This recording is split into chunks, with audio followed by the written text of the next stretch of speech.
Hello everyone, and welcome to MyniQ podcast. I'm your host, and I'll be sharing short English stories and conversations with you every day. Today's episode is The Portrait of Shadows. And the text level is 3. Learn how to talk about things that happen to something or someone else, join ideas together, and talk about things that might happen. Stick around till the end for 5 quick questions to test your understanding. Alright then, let's get listening. The Portrait of Shadows.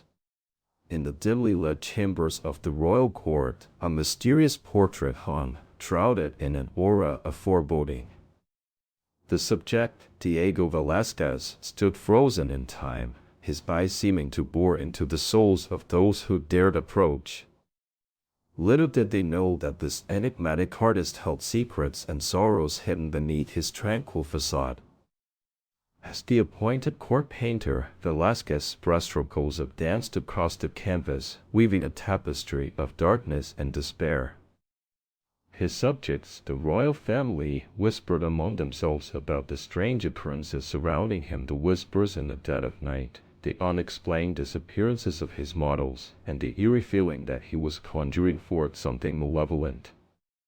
But what lay beyond the veil of reality? Was it merely the product of a fevered imagination, or a doorway to the unknown? As the shadows deepened, the courtiers began to suspect that Velázquez's brushstrokes held more than just artistic license.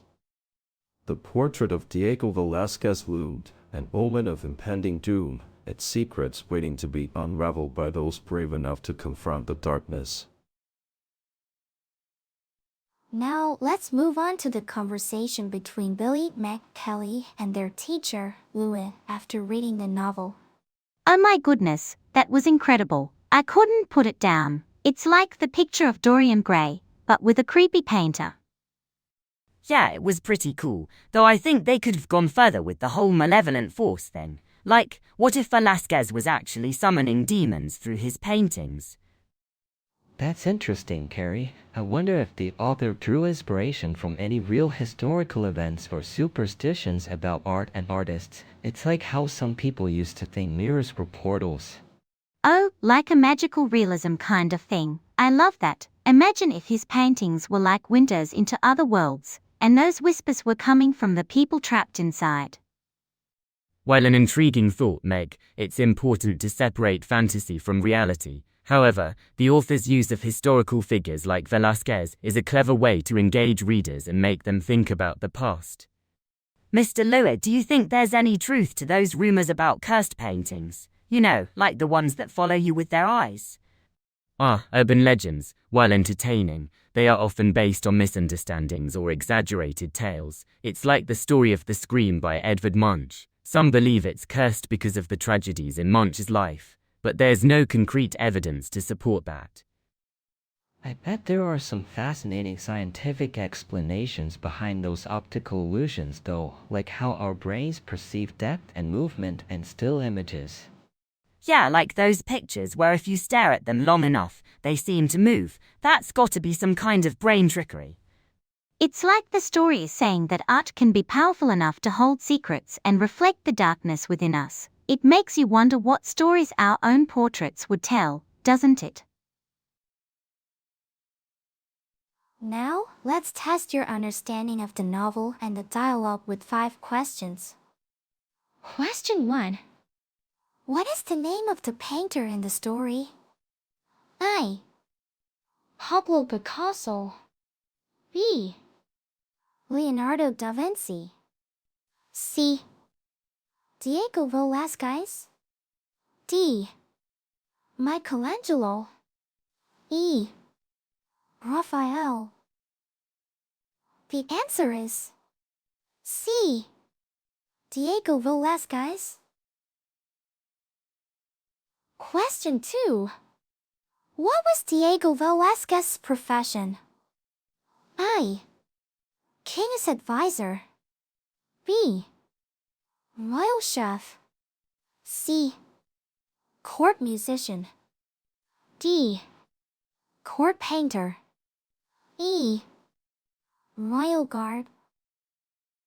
The answer is D. Court painter. Question 3.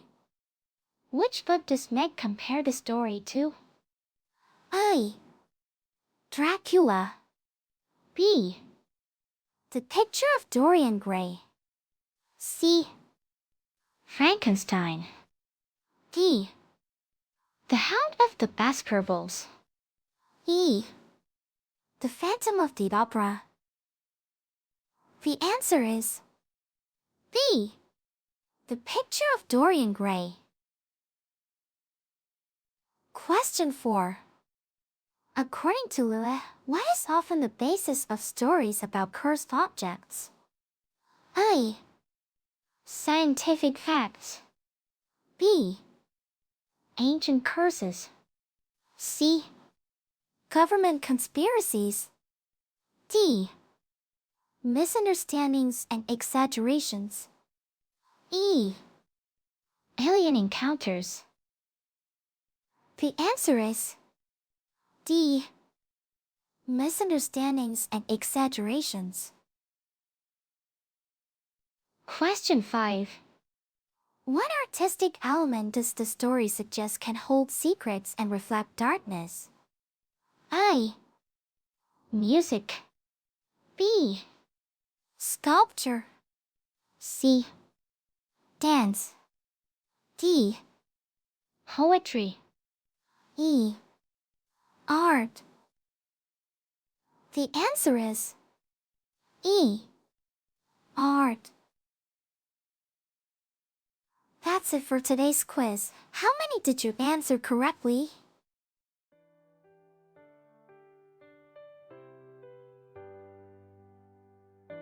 Thanks for tuning in to my channel today. I hope you enjoyed the stories and conversations and found the quiz challenging yet fun. Don't forget to subscribe or follow us for more daily English learning content. Until next time, keep practicing your English and have a wonderful day.